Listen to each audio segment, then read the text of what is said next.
Good afternoon. This is the City of Liberty Lake Parks and Arts Commission. Today is Monday, May 6th, 2024, and the time is 4 p.m. We will start the meeting today with roll call. Nancy Hill, myself, present. Dave Heimbach, Present. Laura Frank. Has she joined us? No, We're expecting her via Zoom. John Barr, absent. Noel Otterson Laparco. Present. Oh. Welcome, Noel. I'm just hearing that John did email in and he's not coming today, so that would be an excused absence. Bob Steinmiller. Welcome back. Katie Ferris. Present. Joni Hay. She just logged on. She just logged on. Hi, Joni. I don't know if you can hear us. And Allison Pegram. Present. Hi, Allison. Welcome. With staff today, we have Tate Hunter, Jen Camp, and our city administrator, Mark McAvoy. First item next up on the agenda is the approval of the meeting minutes from April 8th, 2014. I believe they are in your packet. Does anyone have any corrections? I move to approve.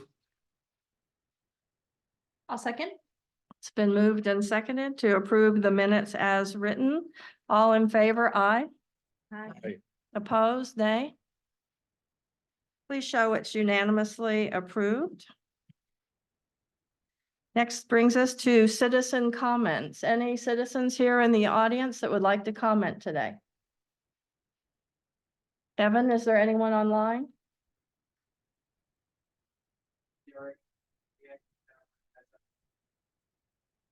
Staff. That's staff. Anybody else? All right.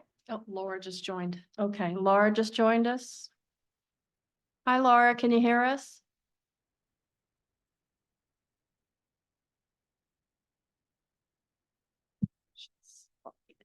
Okay, she's logging in. All right, moving to our unfinished and new business. We'll start with the Trailhead Art Wall. I'll start with the student wall portion of the project. Since our last meeting, I met with two art instructors at the Trailhead building to take a look at the potential student art wall, which is the event entrance to the building.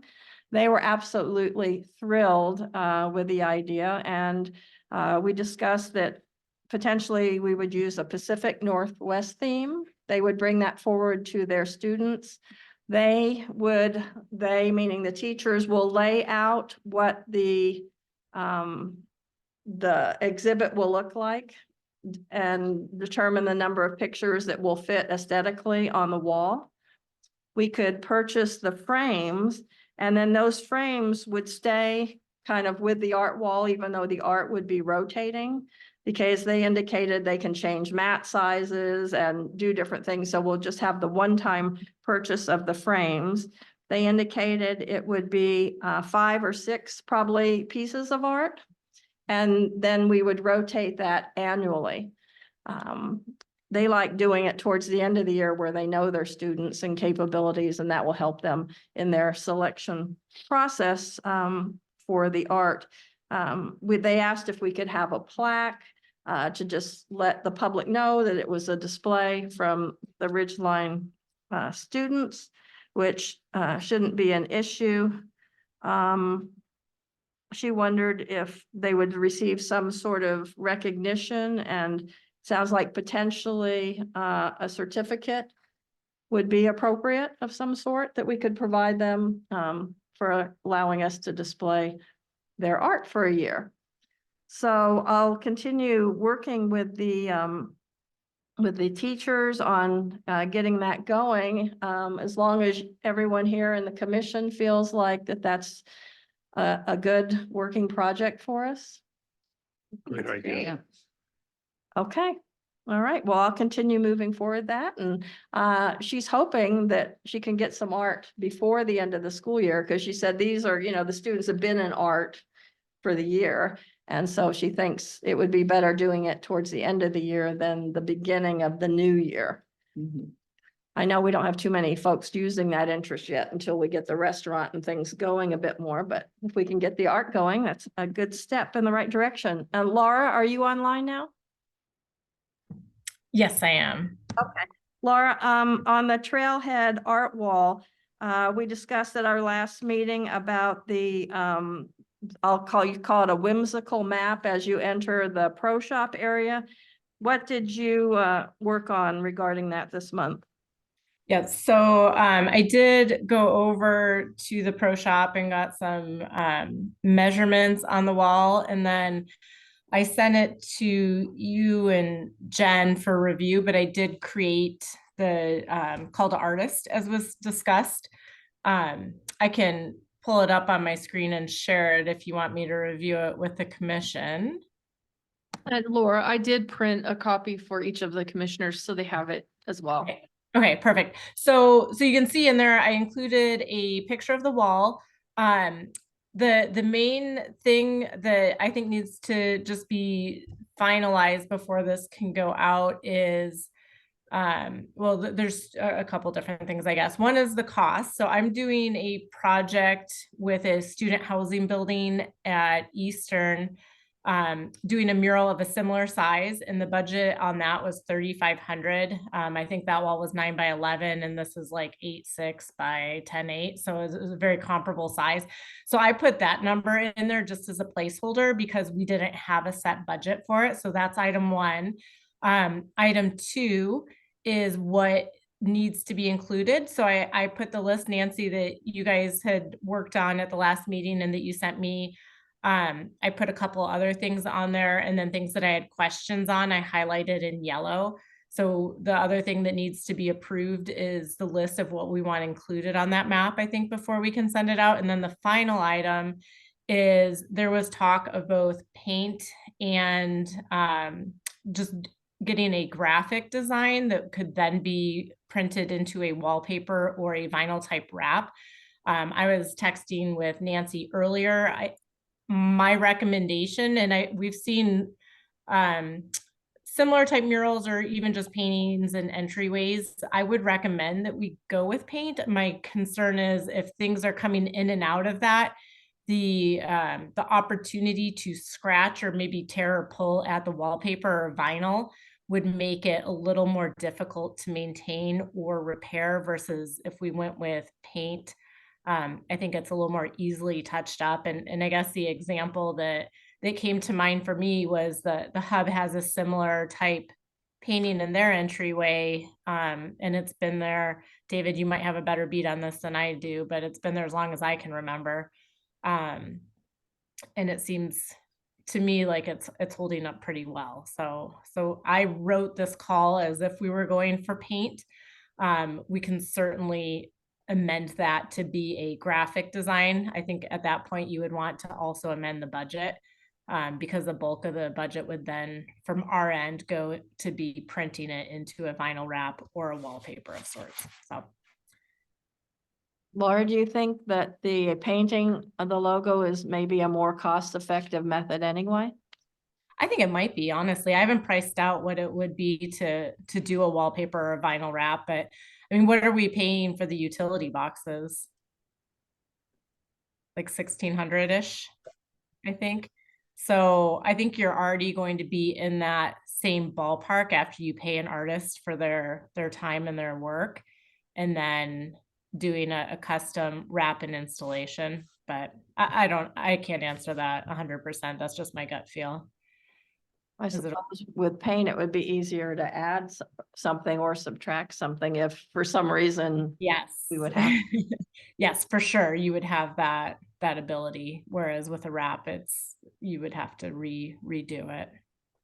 So in order to move forward, as long as everyone is good with putting out the call for the paint version first, is the items for inclusion list. We need to firm that up. Yes. I think there's probably a little bit of flexibility, but if we're asking them to prepare a proposal. I think it should be as complete as possible. And if there's one or two things that we think of after the fact, I don't think that it'll be a huge deal before the installation, but I think it should be as complete as possible. So the items that are highlighted in yellow, so number 13, I just wasn't sure what all 5 locations were, so I just wanted to confirm that. On item 15, I added the locations. I also added, I wasn't sure if we would want to put the Alpine Shores 4th of July parade when we talk about events. That's with the fireworks, that's kind of a staple. And then the farmers market I added as well in Town Square. For historical landmarks, we had the Red Barn at Rocky Hill Park. I also added the pavilion structure itself at the park and the concession stand building for consideration. And then just a tag for, do we want to include the schools in our community? Do we want to include the ball fields? So those were just a couple more that I popped on at the end there. Well, I like everything that you added. I just saw a map of the Fallen Heroes courses. Was that in the splash this month? It's something to do because they're doing a little run thing on Memorial Day, I think, so. That's somewhere, but Saw it on social. I saw it on social media. I saw it on social media for average, for the Memorial Day celebration, but I know where all those course locations are, so I could email you. Okay. Yeah, I don't know, I love the goats. They definitely need to be on there. And the other ads that you have, I think are great. Does anybody see anything that we're missing from this list? I think we could, if it doesn't convolute the whole thing, add the Arboretum over here and the River District Farm. Oh. Both, I think, are things that are pretty unique to our community. Yeah, I know we were trying Yeah. not to do businesses, so I'm not sure about the farm, but the Arboretum, definitely. I mean, that's another park in the city. What's the name of that park? Nature's Place at Meadowood. Nature's Place at Meadowood. Good catch. And the schools, I think the schools would be great. Yeah. They're not going anywhere and they're definitely a part of our community. Agreed.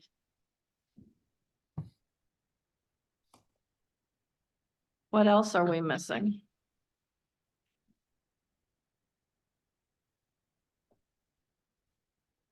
Are there all the parks in there?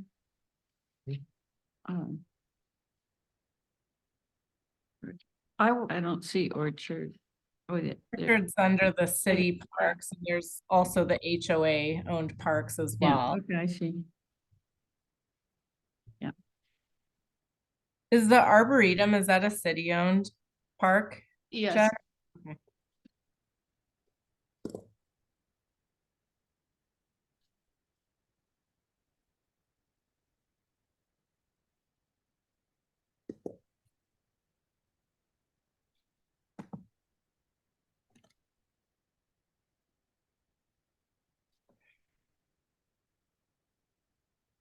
Anything else that we can think of?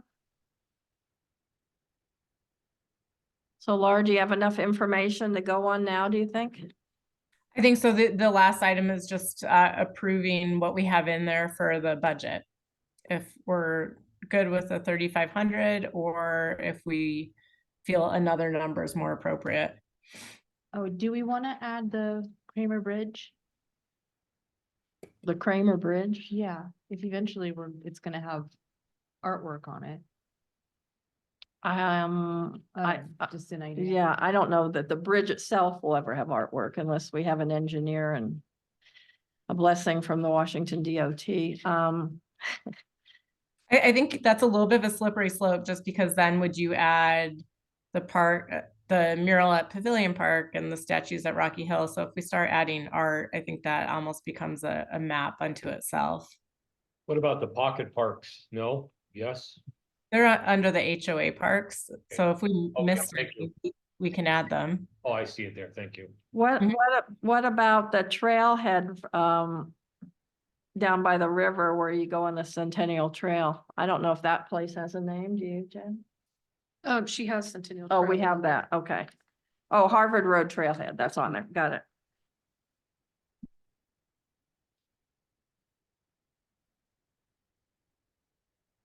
Yeah, I think the list looks great. Thank you a lot, Laura. Absolutely. And if it looks good, like I said, I think if we're only adding, one or two things, if we think of it through this process, that's okay. I just didn't want to be in a situation where we're, adding 10 to 20 type items or anything in that order of magnitude. And the 3,500, we have 10,000 in that budget bucket, but we also we'll have the framing, and then we may, if we have cost overrides on the painting, and if you have an example of 3,500 for a similar project at EWU, that seems like a good starting point. I suppose if we don't get any response, then we might have to up the price or something. Yeah, and that project it wasn't an open call in the way that we've done them. It went just to a smaller pool of artists, but of that pool, only one came back saying that they would have appreciated a larger budget, but it didn't prevent them from submitting a proposal. So you're good with that number? Or do you think we need to up it just a tick, or?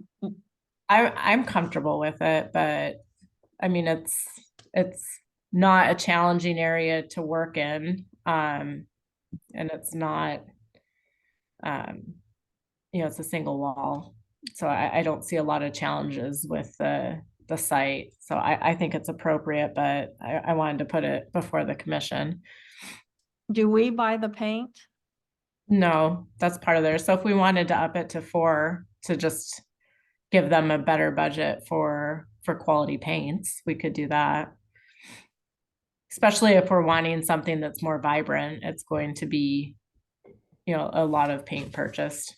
Yeah, I would vote for that, because like I say, we have the 10,000 and we're gonna be buying what, 5 or 6 frames.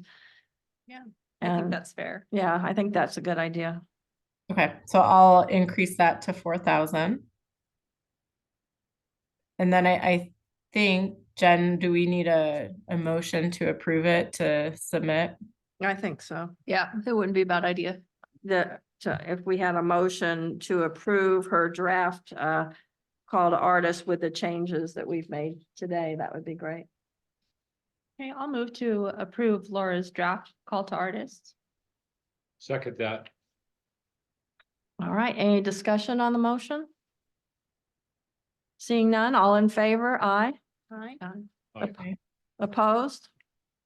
Please show the motion is passed unanimously. And Laura, thank you for being our resident call to artist expert. We so appreciate you. Not a problem. All right. Moving on to our next item, the Pavilion Historical Outlook. Laura, I hate to have to call on you. I have the next item as well.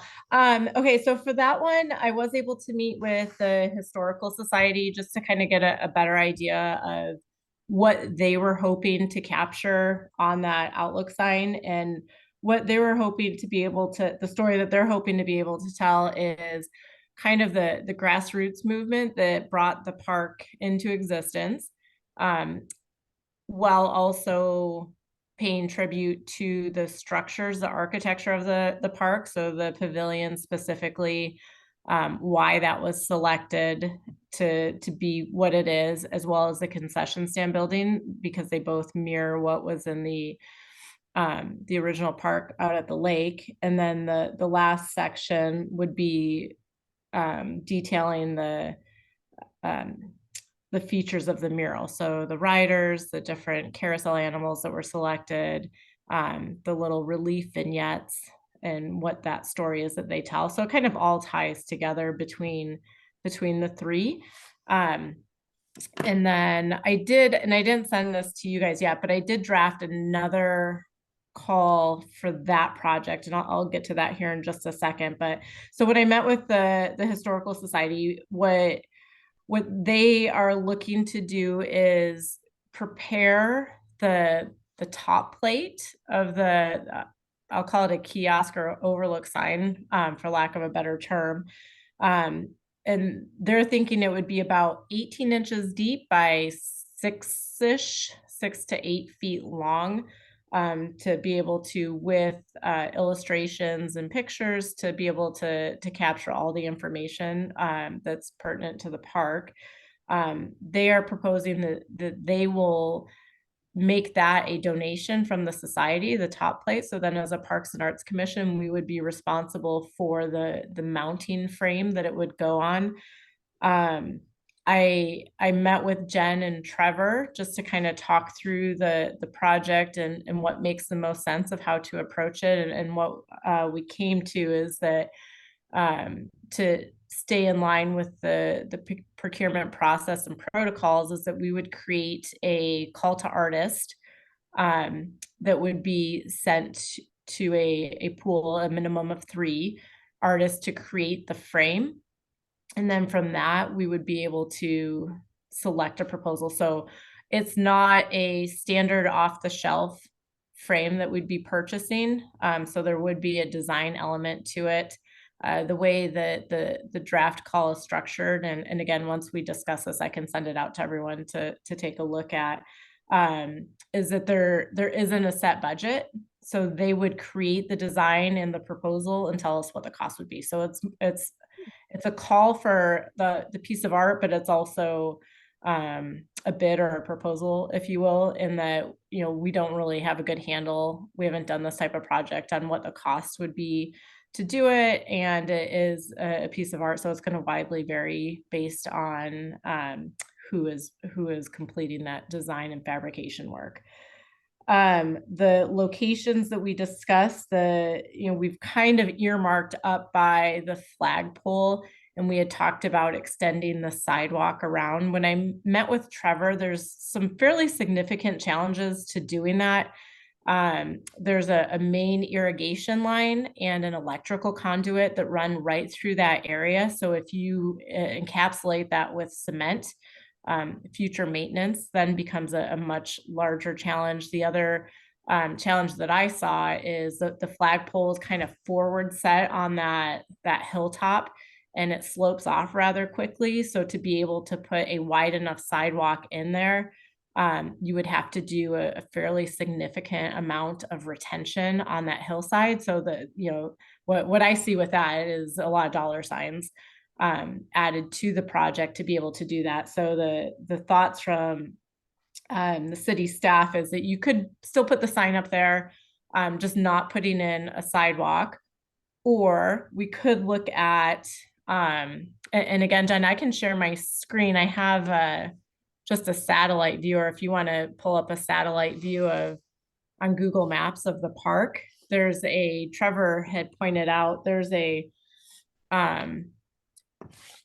small landscaping bed, a garden bed directly left of the pavilion that is big enough, and that he suggested we might be able to make some landscaping changes to be able to accommodate the sign frame.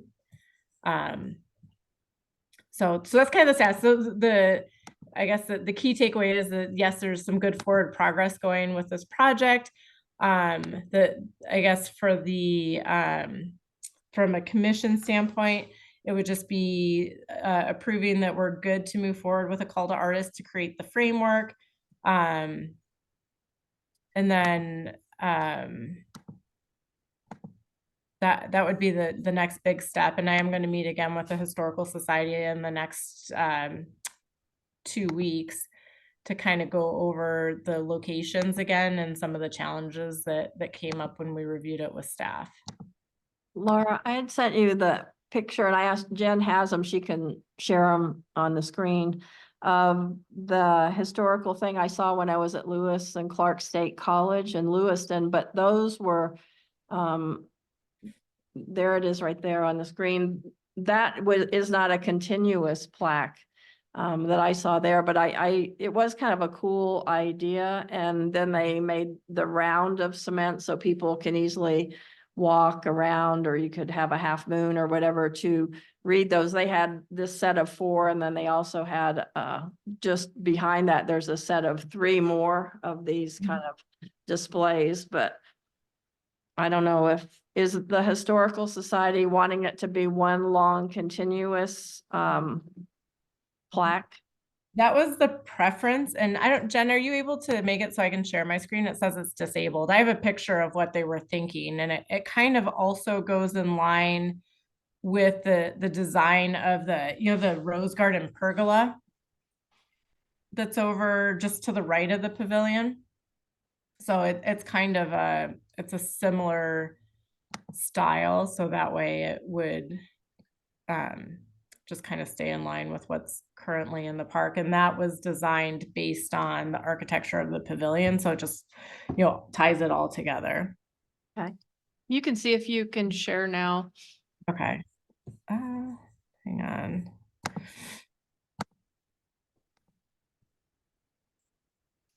Okay.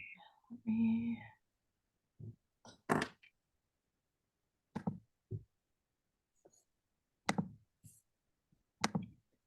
Trying to see. Okay. So this was the trailhead. Okay, can you see my screen? Yeah. Okay. Okay, so this is kind of the design that they were roughly thinking. So it just has the kind of the tube, and this could be straight, it could be arched, but it kind of goes in line with it also goes in line with the structure that's there. I'm going to see if I can, I don't have it on this computer. Would ours have color like that? No, I don't think so. I mean, it could, but I think it would be more like the sculptures that we have at Rocky Hill that have just kind of gone that natural rust patina, and that's what's on the pergola as well. So that's the look. It would have a similar look to what's already there.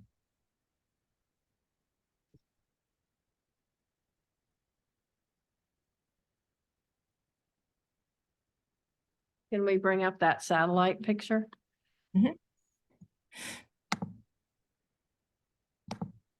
Yeah, so up here's the flagpole, and you can still kind of see where the trenching was for the irrigation line. So that trenching comes right through where that flagpole area is, and the sidewalk that we had looked at extending would come off the ball field and then up and around. But it's not an insignificant amount of concrete. And again, because your main irrigation line runs right through there, and then this is an electrical box.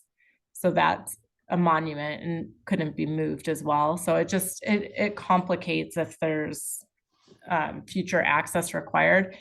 But right here, there's a bed that is really one of the benefits. So the benefit and the reason that the Historical Society liked the flagpole is it's just kind of a nice bird's eye view of the park.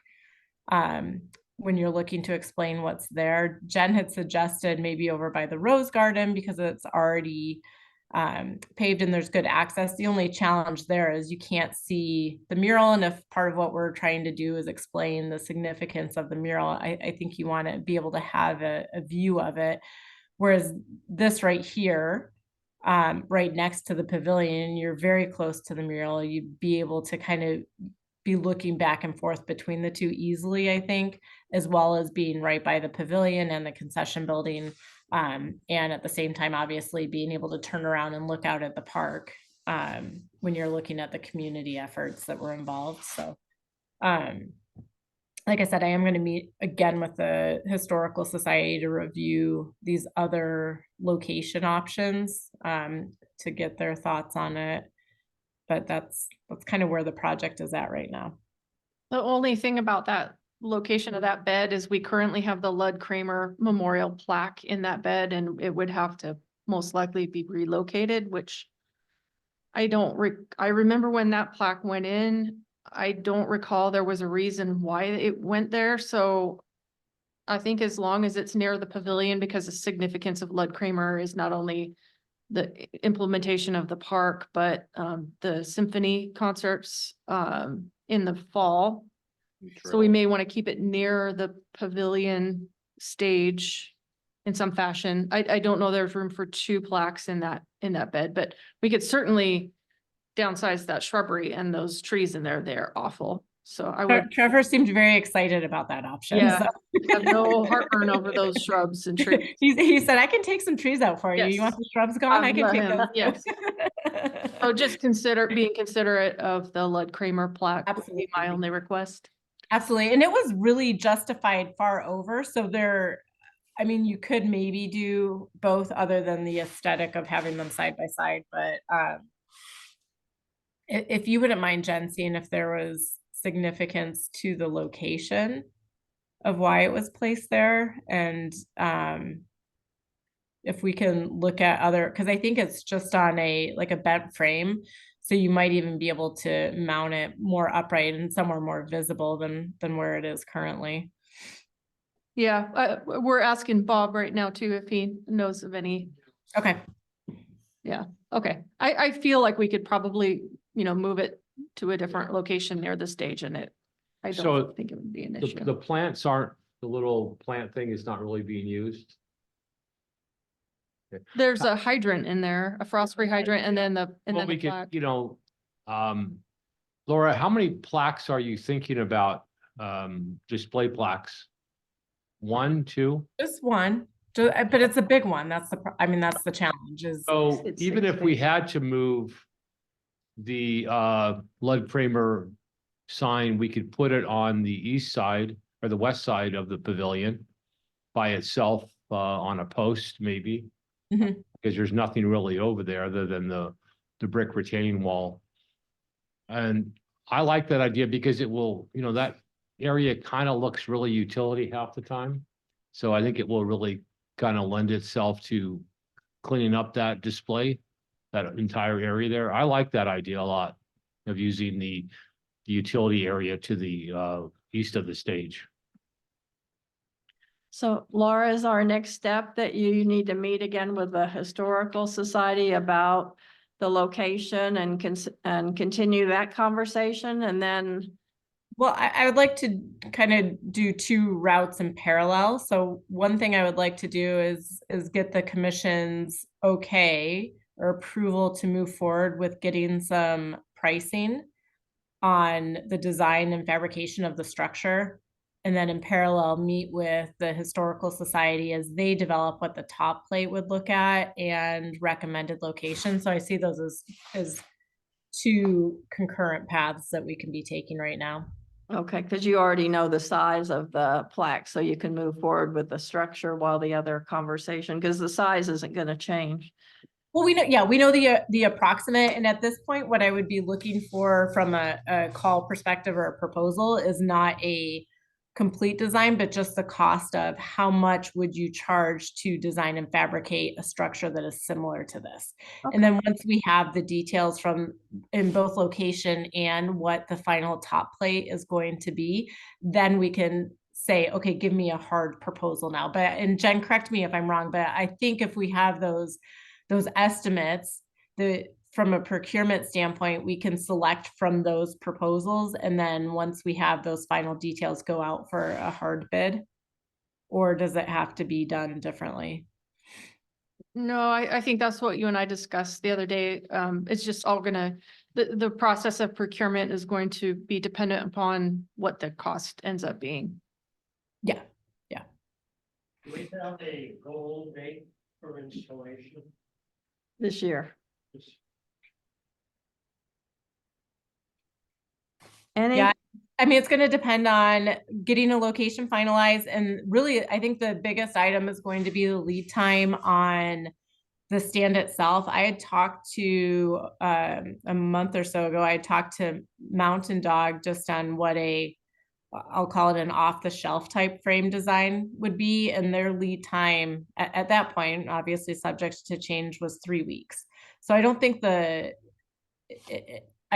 top plate is going to be the holdup. I think it'll really be finalizing our location and what the fabrication timeline will be on the structure. Okay. Does anyone have any questions for Laura? Laura, I'm gonna reach out and find out a little bit more about the Lud Kramer plaque.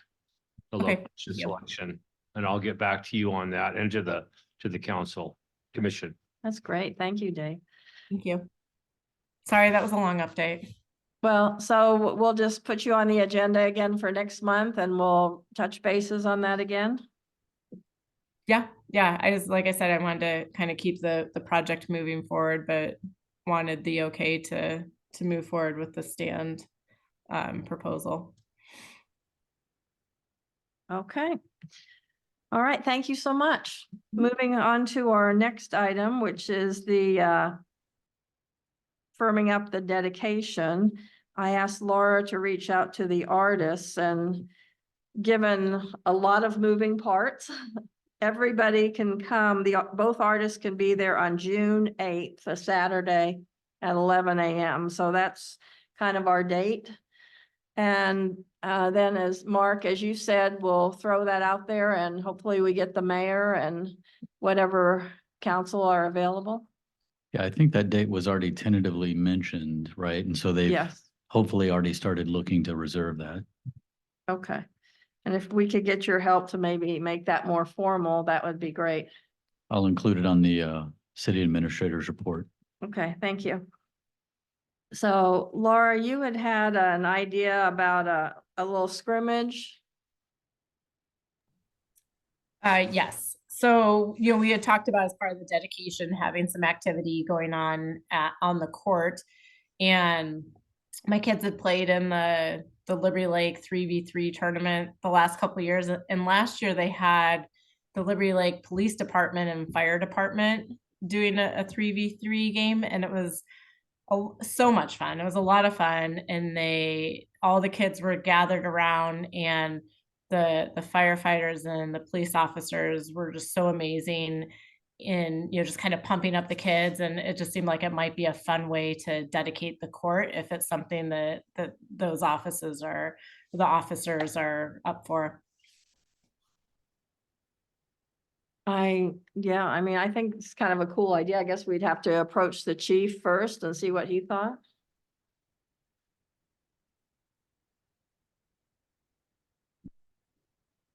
And then hopefully we can get some kids that are doing skate park kind of stuff.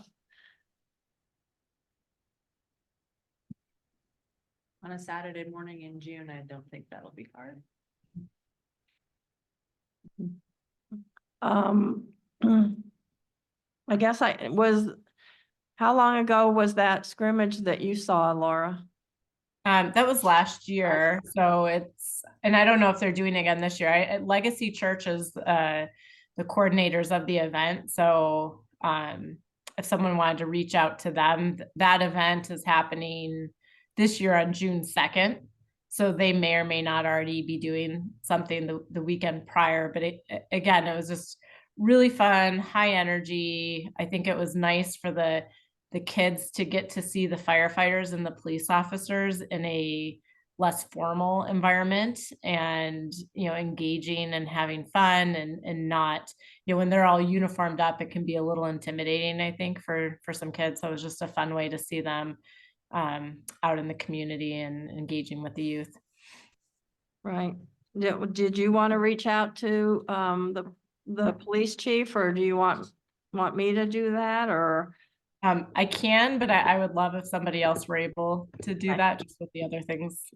Okay. I can reach out if you want. All right, Katie, you want to reach out and Sure. just, if we got his blessing, then maybe he could help us coordinate with the fire department and Okay. get something that would, because I'm assuming at the dedication, we'll introduce, the elected officials and the artists and have a ribbon cutting by the mayor. And then right after that, we could have the little scrimmage, and we'll work with the communication specialist here, David, and get out a press release. So maybe we'll get, some media attention of some sort. Does anyone have any other ideas? I mean, I think that should cover it. That'd be great. And the fire chief lives in River District.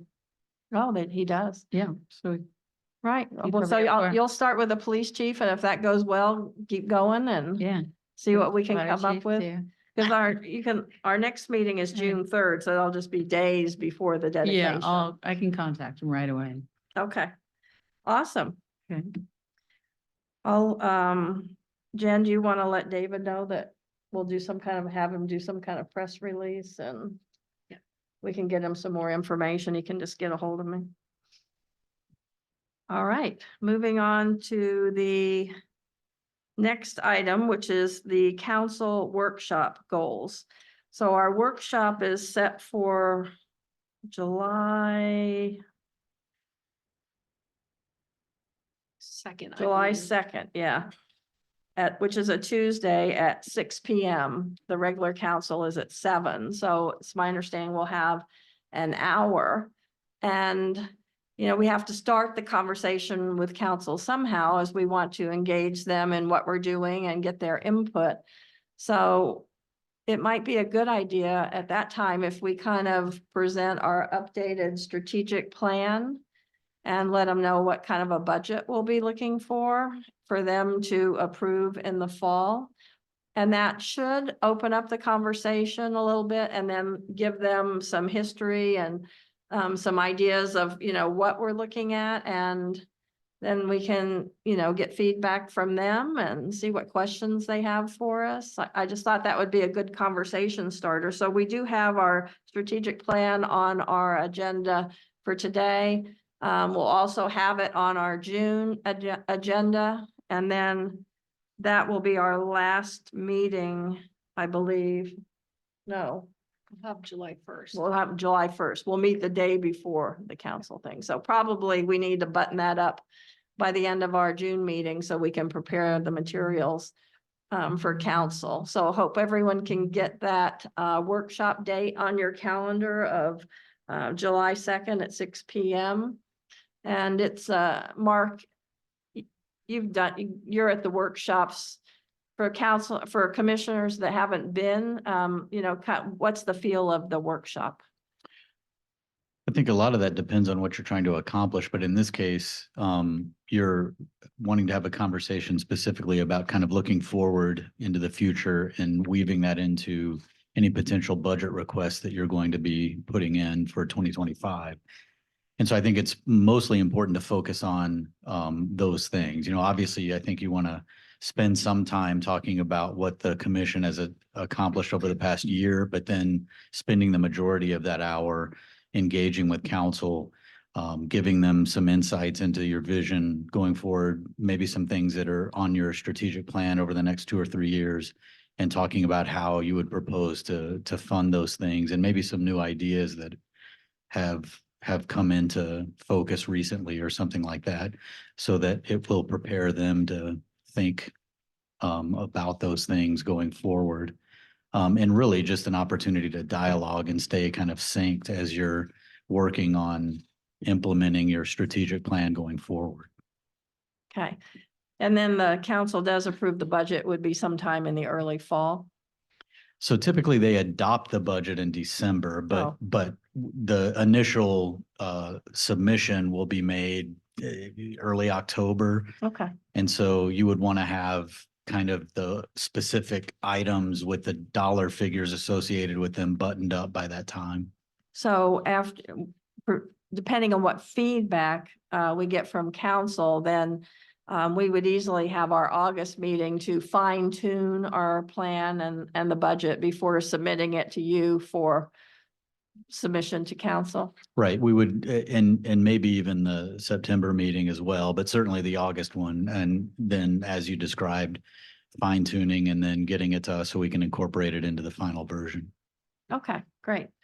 Great. So we'll kind of plan on that and we'll start working on that a little bit towards the end of our meeting today. And I hope everyone can be there because it's a good idea for everyone on council to see the face of the Fun Parks and Arts Commission, right?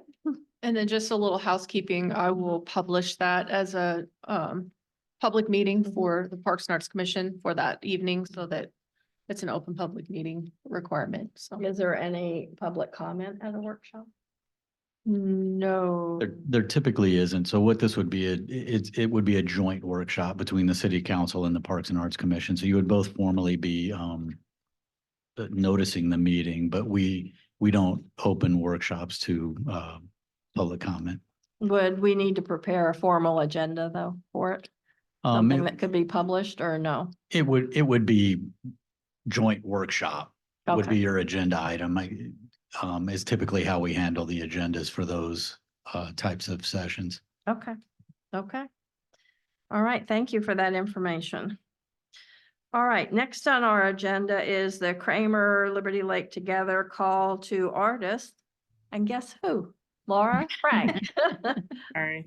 No update to speak of. The call did go out last month after the commission approved it. It went out to 82 artists that we had in our database of local artists that have done metal and sculptural type work. I have not heard anything back yet from anybody, no questions. So pretty quiet, but I will keep an eye on it. I think the call's open for another month. So I will send out a follow-up email just to that same group as a reminder of the deadline.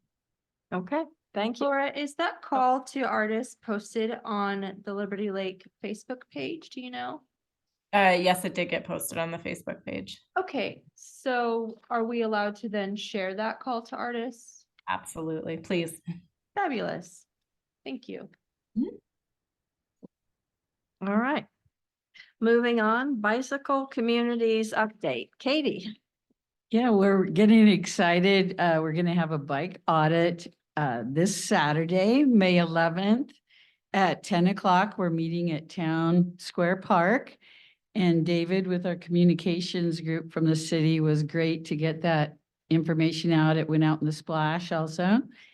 And so anyone that would like to join in, it's just a really recreational ride. We're gonna start at Town Square Park, go to 2 parks on the south end at Liberty Lake, 2 at the north end, and just look at different things as you're biking. We're just trying to observe like the demographics. Are people riding on the bike lanes, on the street, on the sidewalk? What, age people are riding. We're gonna notice street markings, if there's any safety issues we want to address. Is there bike parking at the businesses, parks and schools? Are the car-free trails maintained and safe? And just is Liberty Lake inviting and appealing as a bike-friendly community? So we're just going to get some information. Then we're going to gather back at Town Square Park by 12 noon and just talk about what we saw. And I'm going to just gather the information. And as I mentioned before, I'm going to write up a grant. It's called a Spark Community Grant that's through the National Bike Organization. And we can get some money, hopefully, to improve our bike safety. So from these observations, we might see something, we might need some signage or some markings, or we'll just see what comes up. And so then from there too, I can rewrite our bike-friendly community status. We can because that was, when I looked into it, that was from 2014. So that's, 10 years ago. So I want to update our status from all the information too. And hopefully, bring that all up to date on how bike-friendly we are at Liberty Lake. So should be really fun. Okay, and that ride started at what time on Saturday? 10 o'clock. Thank you. Mhm. Awesome. I hope there's a great turnout. Yeah, hopefully it'll be super fun. And then, I can keep gathering more information throughout May and get as much information as I can. Okay, thank you for spearheading that. It's Yeah. awesome. Should be really fun. I think the weather's gonna be good too. That's what Yeah. I heard. That's a Fingers big crossed. plus. All right, that finishes our unfinished and new business. Oh, So, The May and June Story Walk books have been selected. They will be a book called Hot Dog by Doug Solari and Norman Didn't Do It. Yes, he did, by Ryan Higgins. So they'll be installed and David G will take some pictures and post them to our Facebook pages and also the city website. Awesome. Excellent. Great. Those are for May and June. May and June. Okay. Thank you. All right, moving on to number 6 on our agenda, our action items, discussions and presentations. First, we have the comprehensive plan presentation by Lisa Key. Thanks for coming, Lisa. Thank you for having me. Hang on, I'm pulling up your, when did you email that to me, Lisa? Last week, Was that last week? yes. There it is. Can you hear me? Yes. I will try to be conscientious about speaking into the microphone. I know that I'm not very good at that. So first of all, while she's getting the presentation going, I just wanted to thank you all for letting me come and present today. We've got a lot of work to do on our comprehensive plan in the next just a little bit over 2 years. And so if you go to presentation, then from the beginning would be good. Where is that? It's up at the slideshow.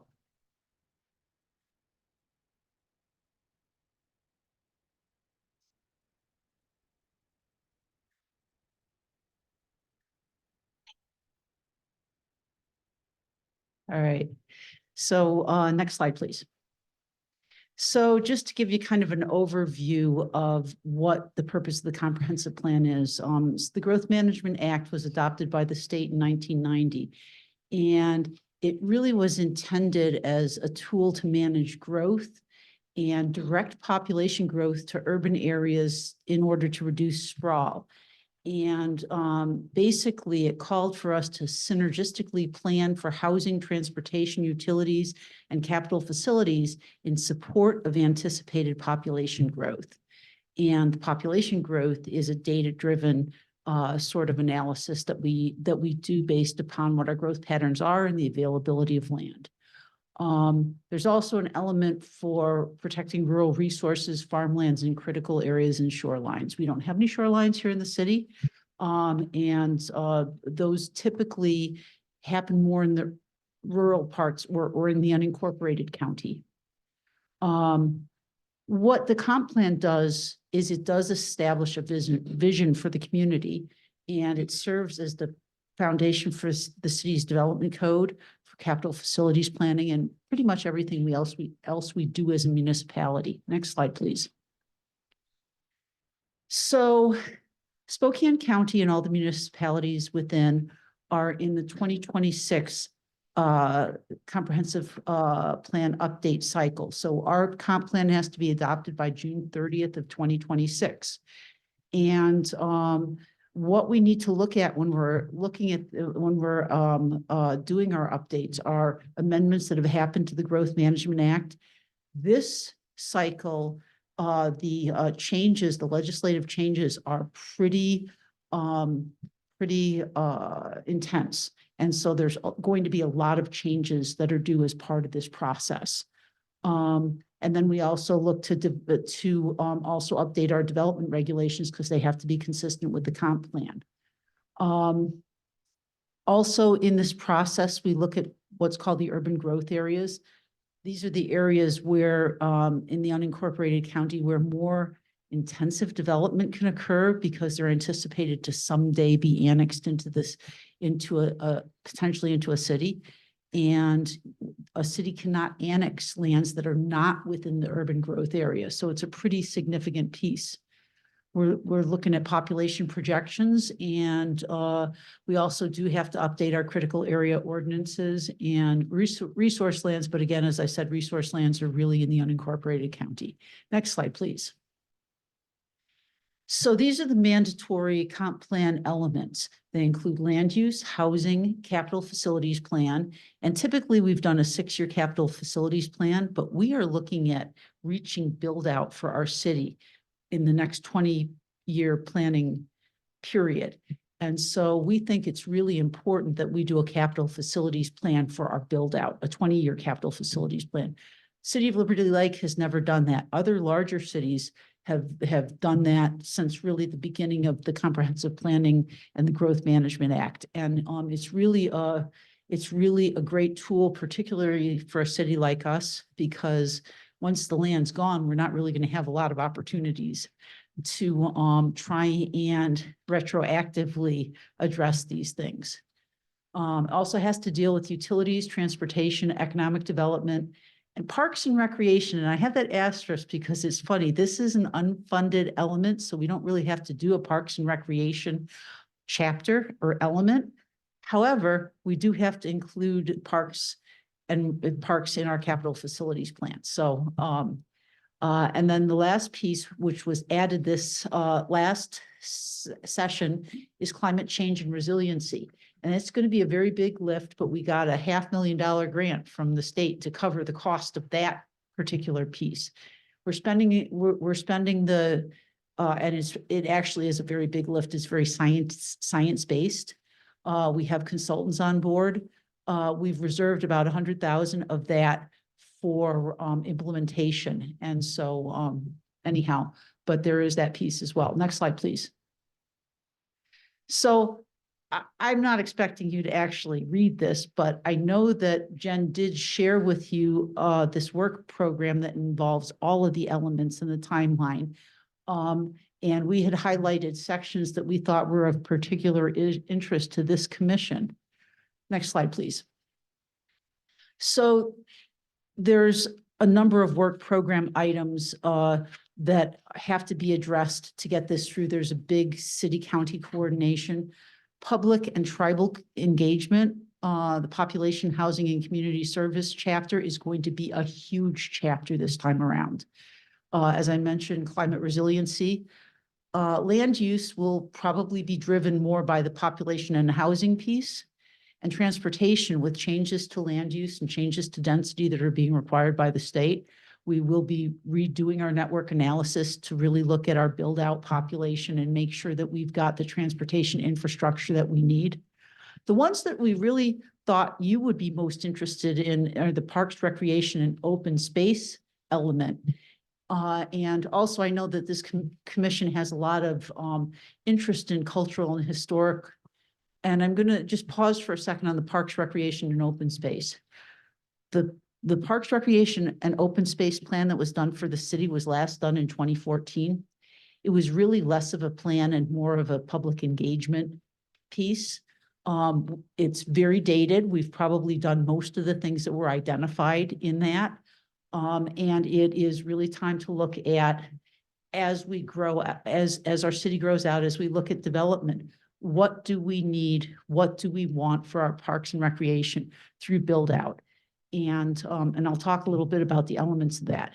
Cultural and historic, as I said, we have actually a pretty robust cultural and historic chapter in our comp plan. One of the things we will be engaging the tribes this time around to see if they have more to add to it. But it definitely does need to be refreshed and whatnot. For one thing, there's a big focus on the legend tree, which may it rest in peace, as was hit by lightning and no longer is. And there was a whole section on the legend tree in that chapter. So it's definitely due for a refresh. And we hope to engage this commission and others that you work with because of the interest on historic, if that is something that you desire. Urban design and community character, economic development, utilities, and essential public facilities. Those are all just refresh chapters. The capital facilities plan, as I said, we're going to do a 20-year capital facilities plan. So that's going to be a bigger lift this time, but we really do want to look at that build out scenario. And the implementation plan. Now, why I highlighted those two, both the capital facilities associated with parks and recreation will be addressed as part of the parks and recreation plan that we're recommending be done. But it will also feed into that larger 20-year plan. Same thing with implementation plan, and I'll talk a little bit about what goes into the implementation plan, and you'll see how what comes out of the Parks and Recreation chapter will also be important in that. So next slide, please. So these are the elements that really need to be addressed in a Parks, Recreation, and Open Space plan, and we think that it's time to do that. We're actually proposing that the city hire a consultant to do this, and I'd like to propose that this commission is the appropriate commission to kind of serve as the steering committee for that. We have a timeline where we would be going out for proposals at the end of this year to hire them for next year. We'll have to put it in the budget. And we really have to finish up that plan by the end of the year. And you'll see why when you see what the implementation timeline is that's required for this comp plan. So, but these are the elements. Public engagement. We will have a public engagement plan, as I said, for the entire comp plan, but the Parks and Recreation and Open Space public engagement is going to be a very important part of it and be somewhat specialized stakeholders. We'll need to do an inventory and needs assessment, and we'll need to review our parks goals and policies. And one of the things that we'll want to really look at is level of service standards for parks. Right now, I believe it's like every new development is within a quarter mile of a park. As we look at the developments that are coming online, you'll see that we have some areas where there are some gaps.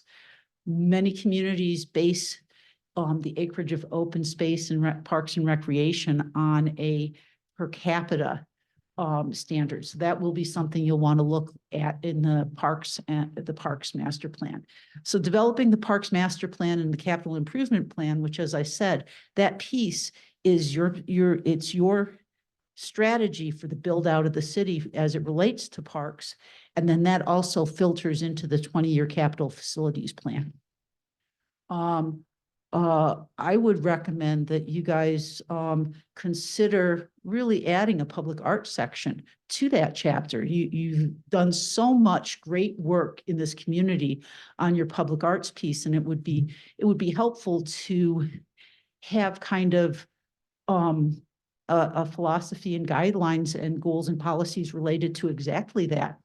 And again, different communities have established level of service standards where a certain percentage of the budget every year is dedicated to public art or those sorts of things. And I've seen actually different level of service standards, but that may be something that you want to look at as a commissioner, you want to recommend. And then I also recommend adding a recreation section update, which I'm thinking is going to be led by Mikhail. Anyhow, we are looking to hire a consultant to do this. Jen and I will be certainly providing staff support and Mikhail in the plan, but as much as this is an element of the comp plan, so it'll have to eventually go back to the planning commission.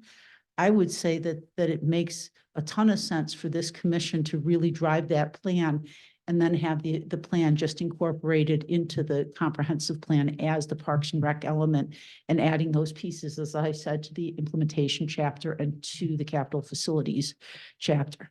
Next slide, please.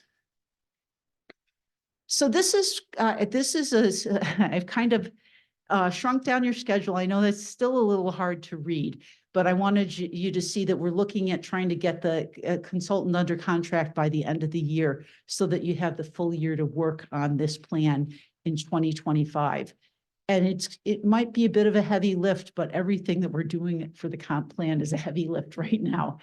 I did also want to show you that the cultural and historic engagement is not going to be a huge piece, but we will want to certainly reach out to this commission to get your feedback on that. Why I included the adoption process in here is because, as you can see, it's really going to take us the full 6 months of 2026, which is why we have to get your element done in 2025 and pretty much everything else in the plan done in 2025 so that we can put together the final document, do the environmental reviews on it, do the agency coordinations that are required, take it through the public engagement. We're going to be having public engagement consistently throughout this process, but there's a very prescriptive public engagement that has to happen at the end of it when we have a draft comp plan. And so we're going to really need to meet those pieces, have those hearings before the planning commission, hearings before city council, et cetera, and get it out to the agencies that have to review it. So that's kind of the timeline. Next slide, please. I did want to just touch on this. As I said, cultural and historic chapter element. So it's a very light touch, but we really do want to refresh it. And we do want to review our goals and policies. And we, as I said, we'll be consulting with the tribes. So we may see a tribal section added to that, depending upon what they sovereign nations would like to see in our comp plan. Next slide, please. And the 20-year capital facilities plan, just there's a lot of elements to it. It's going to include the inventory of capital facilities, forecast of future needs. We're going to have to engage with water and sewer, school facilities, fire district facilities. We also are going to be doing a city master facilities plan. All these things go into it, but the parks facility plan will also be part of it, as will the transportation facility plan, which will come out of the network analysis that I mentioned. Our stormwater facilities plan, which thank goodness, we're just about wrapping up the stormwater master plan. So that's one thing that one box that I can check. And the financial plan. And it does have to be, have to be a fiscally restrained 20-year plan. So we've got we may do much as we do with our 6-year plans, have a list of unfunded projects, but we will have to show that we have a strategy for funding our capital facilities plan. Next slide, please. So, and then there's the implementation plan, and the implementation plan, we're going to be required now every 5 years to do an evaluation of our implementation. And so we're setting the table to make this clear and an easy process. We will have to establish housing targets. We do have to provide level of service targets for a number of things, including parks, police department, transportation, as I suggested, possibly public arts. And so I think that's an important piece for you to weigh in on as part of the Parks, Recreation, and Open Space Plan. We also have to list out the development code updates, and there will be many that and have identify priority and schedule. Some of them have to be done before we finish. Some of them have to be done within 6 months of adoption of the comp plan. One of them, the critical area ordinance, we actually have a year to do. And we'll also have some additional studies and plans, such as the Harvard Road impact fee that will follow the adoption of the comp plan. We will need to update it once we have our updated transportation plan. At least I think we will. I expect that we will, based upon the changes that we're going to see. But that I guess that is to be determined based upon what the outcome of the plan is. So next slide, please. So with that, I just wanted to give you kind of a preview and really ask you the question, are you open to leading the charge on the Parks, Recreation, and Open Space Plan? Yes. Yeah, I mean, I personally think it's a great opportunity, but it'd be great if there was a consultant, because we might need some guidance ourselves. Yeah, no, it would absolutely be that. As I said, we'd do something at the end of the year. We'd have to go out for a request for proposals. It's not a request for qualifications, because this can be done by planner, a landscape architect, or possibly an engineer. But we will go out for a request for proposals. You may want to think about your involvement in the review committee, probably have less than a quorum of commissioners that might review the plan, along with some staff people as well, that sort of thing, or the proposals, so that you can select a consultant that you feel good about. We may or may not have interviews. I personally recommend that it's good to have interviews Okay. for these types of things because almost as important as their knowledge and expertise is how well they engage you and how well that they work with you. And so you want to have somebody who's going to click with you and that you feel like is going to lead you through the process. So Yeah, I mean, I think we would absolutely want to be involved in the interviews and help select the person we'd be working closely with, because the time frame is relatively short absolutely. for getting all that done, like you said. I know, I heard you say the city's gonna be built out within a certain amount of time. Is there any anticipation that the city limits are going to expand? So that is one of the things that we have to look at as part of the comprehensive plan. Right now, we only have, and I'm gonna hold up this map so I can show you. The only remaining area, if everybody can see this, the only remaining area of adjacent urban growth area is this triangle right here, which is already pretty much fully developed. The rest of it, there is this area here, some of which has already been annexed by City of Spokane Valley, and which is more like the Spokane Valley area. So we really don't have any more urban growth area to expand into. Whether or not where the urban growth boundary is going to go is a very political question, and it's handled at the county level. And as I said, there's no area that can be annexed unless it's within an urban growth area. So that's more to come on that. There may be some discussions. I know there's some talk about north of the river, and one of the questions is really, does that make sense for us as a city to look at north of, because we worked so hard to overcome the single point of access on the north and south side of the city. Kramer Parkway was so important to really creating a connection in our community and creating some resiliency in the transportation system and whatnot.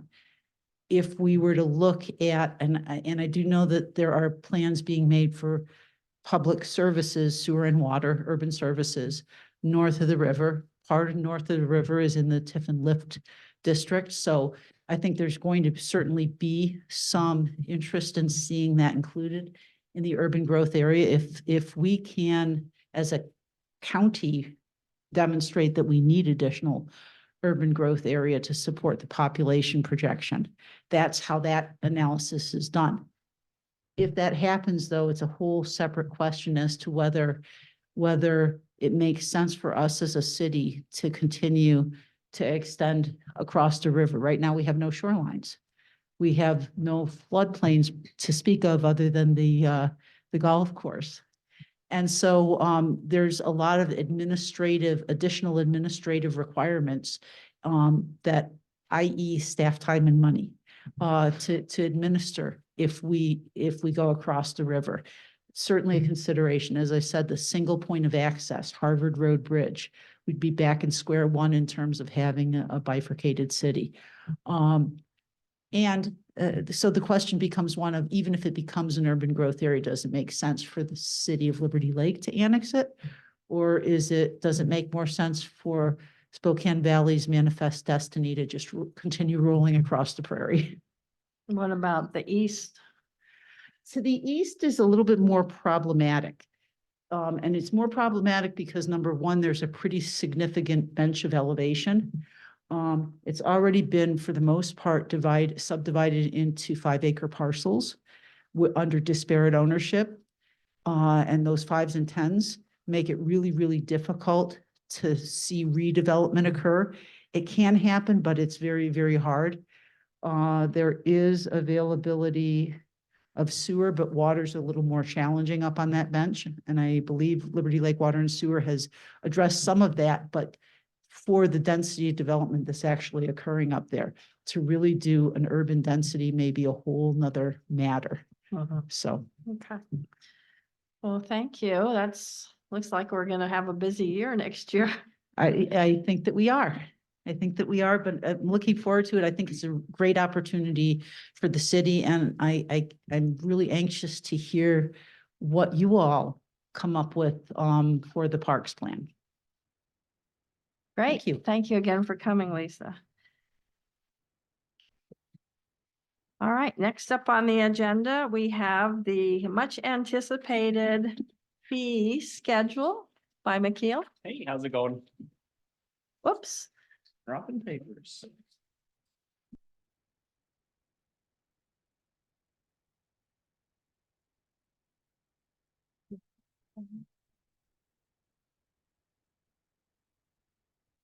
All right, Jen has my presentation, I believe. So I had it split up into two different categories, looking at park reservations and then also looking at our ball fields, grass field reservations. When I first started, Jen and I had discussed, where the fees had originally come from for these reservations. And so we're looking at kind of cost analysis and seeing where if we need to make adjustments to cover our costs. So first off, we're going to look at park reservations. If you want to hit that first slide. So what we currently offer for reservations, we have Orchard Park has 3 shelters, the north, south, and the depot. There's the pavilion, and then Rocky Hill Shelter, and then Town Square has a shelter as well. Currently, we do rates at an hourly rate, or there's also a nonprofit rate that we do reservations at. If you want to hit the next one, please. So then this is what we currently offer for rates. All the nonprofit is that 20 hours for $25. So they get up to 20 hours of a reservation for $25. And then all the other parks are based off size. So some of the smaller ones, Orchard, South, North, and Rocky Hill are 15 an hour. And then there's a weekend rate at 25. And then the bigger shelters, Pavilion and Depot, are 25 during the week and 35 an hour on the weekend. If you go to the next one, please. So what I did was I looked through and kind of went through our actual cost. Some of it is an estimation, but it should be pretty accurate what it would cost our staff time to do a reservation. So if you see up there, there's my position, there's the administrative assistant and the park staff, so just staff time. And then I calculated into there the hourly rate, what we pay that staff member, plus then the city's portion where they pay benefits and things like that, which is roughly 66% per whatever the hourly rate is of the staff member. So for example, if I take an hour of time to do a park reservation, it's that hourly rate plus the city's portion. So I added all that up, added the little bit of gas that we use, wear and tear on the vehicles, a little bit of extra toilet paper and garbage that we do when we have a reservation because there's more people in the parks using facilities. So estimated it out, it's roughly with the credit card processing fee about $114 to do a reservation. And that's kind of, it's pretty average in other places charging about that. And ours is honestly isn't too far off because this is just for a reservation. There's not like a specific time frame. This is not like an hour reservation or 2 hours, just an average 3-hour reservation. This is the cost that it should take. So as we're charging it right now at an hourly rate, most reservations on average are about 3 hours. So if you say times the 25 by the 3 hours, you're at 75. So it's not super far off. It's just we don't have any guidelines in place right now where you can only do a 1 hour reservation or 2 hours. It's just whatever you want. And so adjusting some of that might keep the fees fairly close to what they are now, but still covering cost. If you want to go to the next one. Can I ask a quick question? Absolutely. Do most cities set fees so that they recover their costs? The ones that I've been around, the ones I've reached out to, yes, in some regards. So a lot of times with parks, they do. With like fields, not always, because they are providing a service for their community because fields are a lot more expensive than what most people charge. So most cities, yes, try to recoup most of their costs. They know in a park, you're not going to recoup every cost. Like if you have a park, there's no way you're going to recoup all your costs. But if it's an additional service that they offer, like a reservation, they'll typically try and cover most of those costs, if not all of them. Do any of them have citizen versus non-citizen rates? Yes, so I just looked up some of that today. Most of the ones in Washington don't. And I mean, Jen talked about this. There's a lot of other background things that don't allow resident, non-resident fees. Like all the ones in Idaho do, but I did not, I looked at Spokane, Spokane Valley, Moses Lake, Pasco, Richland, Kennewick. None of them had non-resident fees. Okay, thanks. So one of the things that a lot of cities do, I would say almost all of them have a minimum time frame to do a reservation. It's either, for example, Spokane Valley, their bigger parks, their bigger facilities, it's a minimum of 5 hours. Where, and then some of the smaller ones is 2 hours. Cheney, it's all day. You do a reservation that you're the only one that's going to be in there all day, even if you only use it for 2 hours. So what I looked at, what a lot of places do is they have an average about 4 hours for reservation. So kind of my thought process would be if we charge enough to cover our cost, do that minimum of, right around 4 hours. And then it wouldn't feel like it's much difference in price for the community. Anyways, that's kind of what I was looking at. There's nothing set in stone. We can make adjustments. We can look at other cities, talk about it however you guys want. I just think if you want to cover those costs, it's going to be closer to about $100 for reservation, even if it's an hour reservation or a 5-hour reservation. I think that's all I have for parks. Do you guys have any questions about parks? Any other ones? So the fees that guarantees it, but if no one reserves it, then anybody could kind of. Yep, just- everything's first come, first serve unless there's a paid for reservation. How would anyone know if there was a reservation? You So post how a we little do it sign. currently is we have signage that we put Mhm. up for the week and for every day. There's Monday, there's no reservations. Tuesday, the reservation from 3 to 5. And then we also give the payee a permit that has their time frame and their facility. I think it's great that you just let people reserve a block and that way you recover your costs. David wanted me to share that he had to leave, but he had reviewed the information that you provided and he agreed with your analysis and thought that was a good path going forward. Yeah, it just with those, it makes things easier for staff, makes things easier for people. And then it's also an easier way to say, hey, we are increasing some cost. But if you average it out with what you would pay before, it's not that big of an increase. And that would be potentially implemented next year. Yeah, however you guys see fit. And I think we're bringing this forward so you guys can bring it to council when you start talking about fees and things like that. So that would be part of the fee schedule Mhm. discussion, when we go to work on our budgets, Mm. our budget recommendations for council, that fee schedule, the one that we added, the town square fee structure to, I think it was in January, to take to council for approval. It would be part of that discussion. Yeah, and then there's different ways to implement once we have those fees, but that's just the thought process that I had was some block time. Commissioners, questions or thoughts?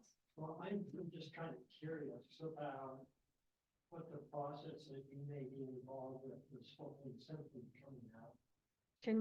Is your mic on?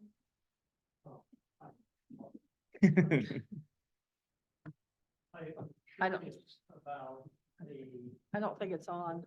Hold that little button down for a minute.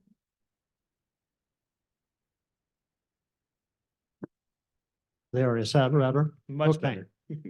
I'm curious about what involvement you have when the Spokane Symphony comes out, based on the fact is it's city-sponsored event. Is there anything that special has to be taken or appointed and taken care of in terms of having everything? I know that we have now, I think, 2 more years in the contract. And the reason I'm talking about that is I do the coordinating between the city and the symphony, and I've been doing that for too many years. And it's always a great thing for me to do and being involved with. So are there any implications about costs? Yeah, so that would be something how we want to go about that and how you guys discuss with council and what you want to do. Currently, we have a community event permit process that we've started to implement a little more actively this year. So any event that would put an impact on the city plus be at one of our city locations and is advertised to the public would need a community event permit. So that'd be something. And I think I have you on my calendar to reach out to about that here soon. So that's a process. And then with that, fees for the use of the facility. That's something we are still discussing with co-sponsored events, but as of right now, everything that's using city property, city facilities should be paying the city fee for the facility, plus if it's a larger event like that, a community event permit. Good.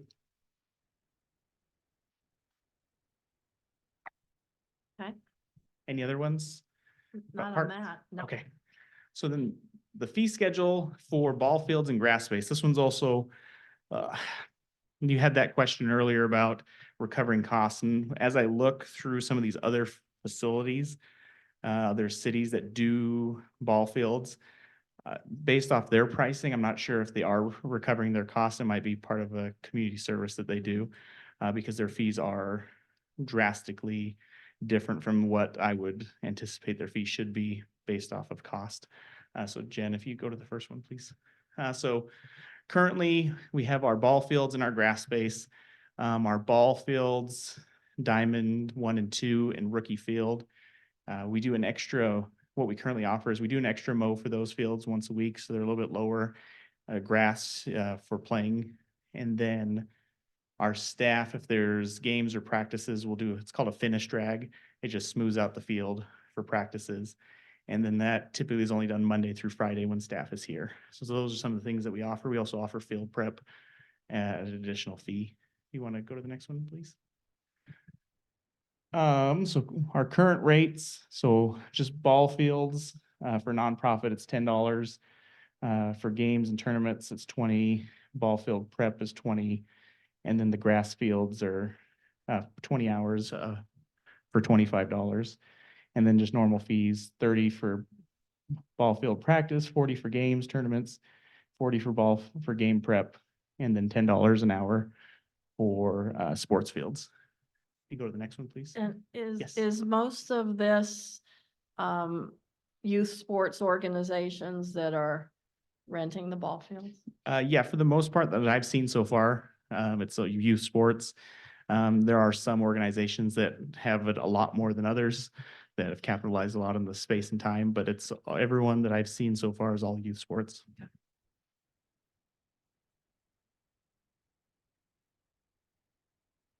Okay, so this one I kind of broke it down a little bit different just to help myself. So this is just a processing fee. So this would just be, because there's so many more reservations with fields, they'll come in and do week after week after week. I wanted to break it up for understanding a little bit more. So just for my time and then our administrative assistant's time when we process the reservation, adding it all up, it's about $40 to process the reservation with the time that it takes. If you want to go to the next one. And then I broke down each field reservation. So this is the grass field reservation. Staff, they don't have much extra that they do with these grass field reservations. Typically with restrooms, they're a little bit more dirty when there's practices the next day. So they spend about an extra 15 minutes in cleaning. So for the grass field reservations, it's roughly $10.69 to do a field reservation for grass. You go to the next one, please. And then when the ball fields, it gets a little more convoluted. So park staff, we do that extra mow that's on there. It costs a little more time cleaning the restrooms. The walkways at Diamond, they get a lot more dirty with the kids coming off with their cleats. There's more time spent cleaning the walkways when there's practices or games. And like I said, park staff finish drags, which on Monday through Fridays. And then each year we typically bring out new dirt and spread that out. So I kind of broke that down into what one reservation would pay for that. So adding all that together, it's about, for a practice, about $51.32 to do a reservation. you go to the next one, please. Games, it's a little bit more just because, excuse me, there's more people there during the games, parents, spectators, more bathroom use. So then that jumps it up to roughly about $62. If you go to the next one. And then we do offer game prep currently that's prepping the field for a game that is more time consuming. Staff goes out there typically, deep drags the field, the finish drags, chalks, the wear and tear on the vehicle for doing that, and then the cost of chalk. So that game prep runs right about $103 for us to prep a field. If you go to the next one, please.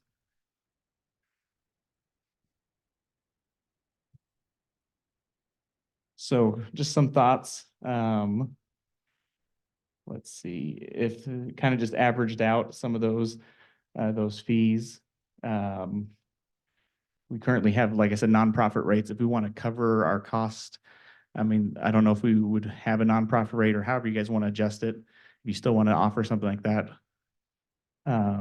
Anyway, so 40 for administrative fee, ball field practice 52, ball games 63, field prep 104, and then outdoor sports, the grass area is about $11. And I just rounded those up for easier numbers. If you go to the next one, please. So there's different ways to go about it as well.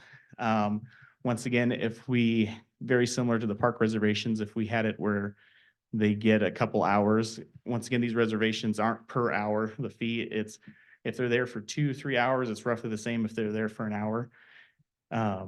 So thought process would be also doing some type of block system where they're renting 2-3 hours, and then that's the fee for that block. So with that, it would be, and because they're doing so many different dates, this is why I kind of separated the administrative time, where it's that $40 for running all the fees, and then a block of practice, which we could set up however we wanted as blocks, but on average, most people are using 3 to 4 hours of field time. So at 55 a block, and then the grass would be $15 per block. So once again, this is nothing that we have to go this route, but this is just kind of a way to envision different ways of doing it. And then I think we go to the next one. I think that was it. Yeah, do you guys have any questions with ball fields or grass space?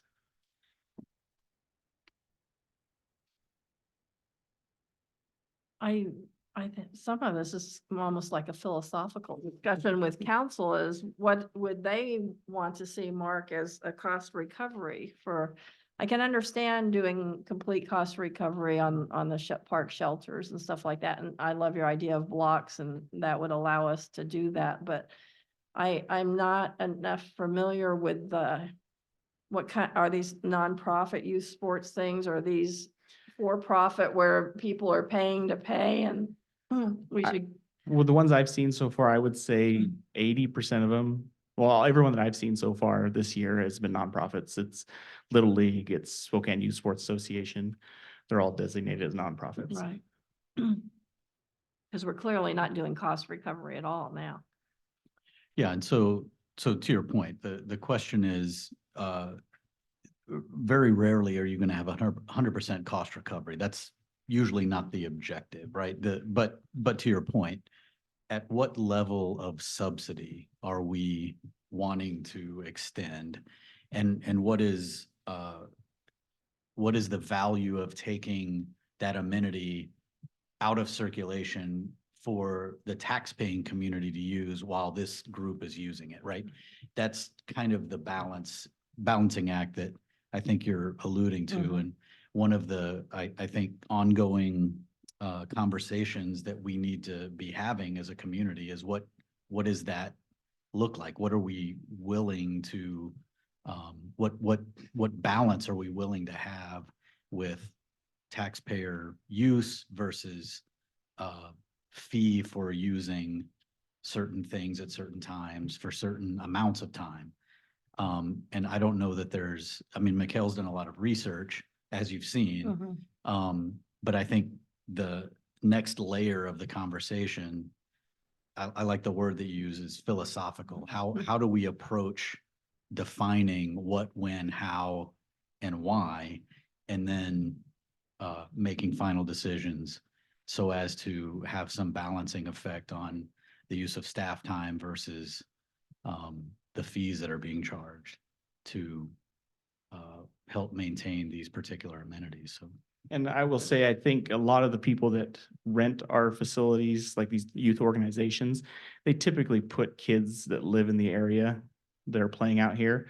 So that's part of it. But then also I have received multiple phone calls of people saying, oh, I'd like to, come use the baseball fields. I see people out there, people that live in the community. And I was like, they're all reserved, I can't get you out there. And so we do have that, like you said, a philosophical look at, which way do you want to go about it? And that, if you'll recall, that's been part of an ongoing conversation, particularly about ball fields and their capacity and the demand that is causing that. People looking farther and farther out from where their home field is to find practice fields and play fields, and we just have a limited supply, but the demand keeps growing. So. And there is some, not necessarily fee structures, but there's some guidelines that you can always adjust with how we do things in order to accommodate more people that live in the community. So it's through my research, looking at different places, a lot of them they have a tier system of who gets first rights to stuff. Like we have agreements with the school district. So for example, it could be, our program, school district programs get first rights. They can reserve stuff up through March, then all these other organizations can start reserving later. So there's also guidelines that you can put into place on how you take reservations that can help alleviate some of that as well, not necessarily just fees. Yeah, I know what would be helpful for me because I'm really visual and you've got a lot of the information now is to mock up a fee schedule for 2025 for our review and adjustment and eventual approval based on your research. Yeah, I can do that. And I think that would be a good starting place for a conversation. Mhm. And then, maybe, we've done the nonprofit and the other, so maybe if we keep those two categories and understanding as a city, we want to help the nonprofits and work with them as much as we can. And to me, it would be a good starting place. But when you say the balance of when the community gets to use it, the thing about ball fields is they're very specific for the use and you can't really use it for something else because it's set up as a ball field. And so if regular citizens, residents just want to use it, then I see that's a problem too, if they're always reserved. So I don't know. And part of that is just guidelines of how reservations are done. I think too, adjusting how we do things as well could alleviate some of that, like I said previously. So, Well, you are definitely our resident expert here. So if you could, yeah, I'll put a mock-up together of fees and then maybe guidelines as well, yes. if you guys want. Is there anything else within the fees you want me to look at?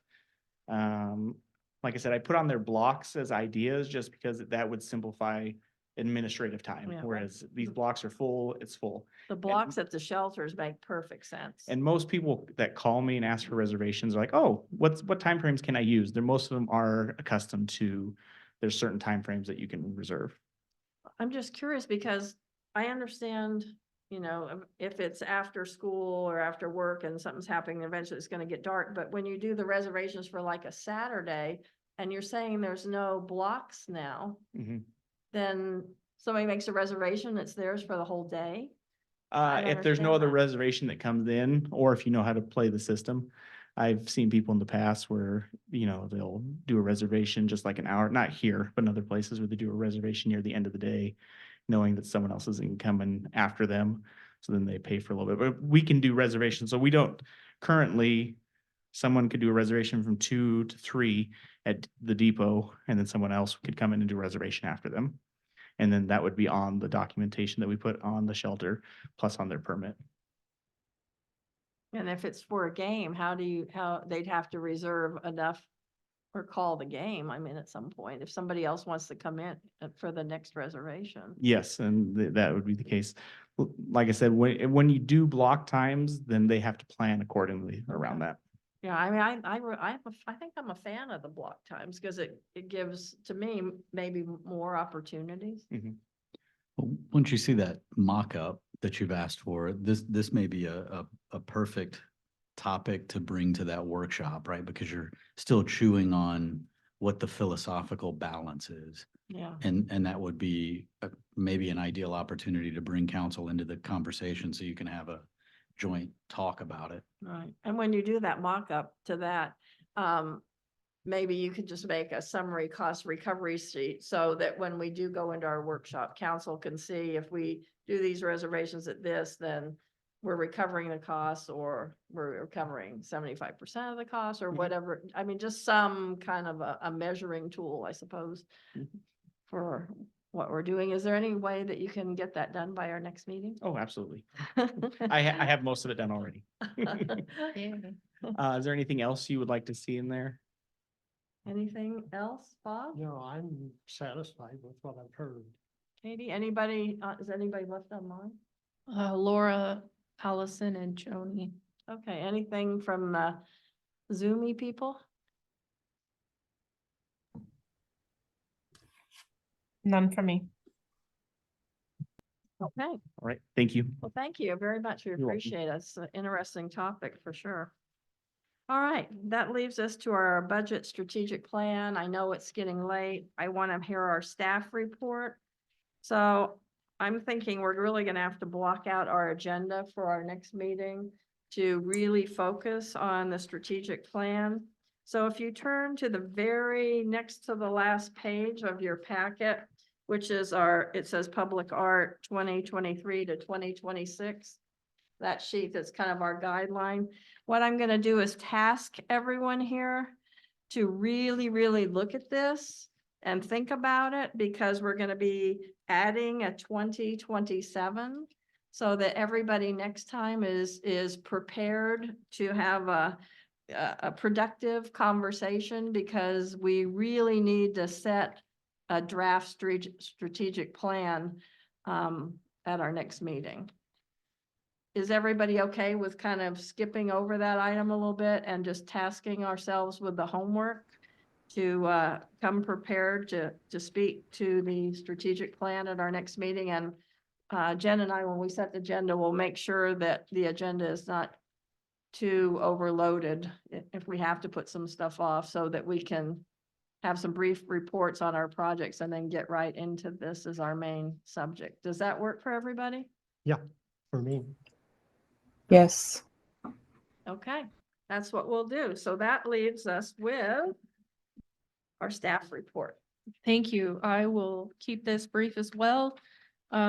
Just a quick thought on our website update that I have on the 1A. The website has been updated with a new look, including our Parks Commission page. And Mikkel has been so kind as to kind of renovate and simplify our parks and reservations and recreation and community events sections. So if you have time, take a look at those. They're much more user-friendly and much more easy to look at, easy on the eyes. It's a nice upgrade to our website. Nice. Some dates there for you. I should make a note to add onto that our June 8th dedication, so I will do that. Now that it's confirmed is 11 a.m., correct? Mhm. Projects that are ongoing, the Centennial Trail overlay has commenced and is well on its way. I believe they have paved at least through Harvard and towards Barker and Sullivan. Just because it's paved does not mean it's open. They still have a lot of shoulder work to finish, so there's quite a drop from the pavement to the shoulder.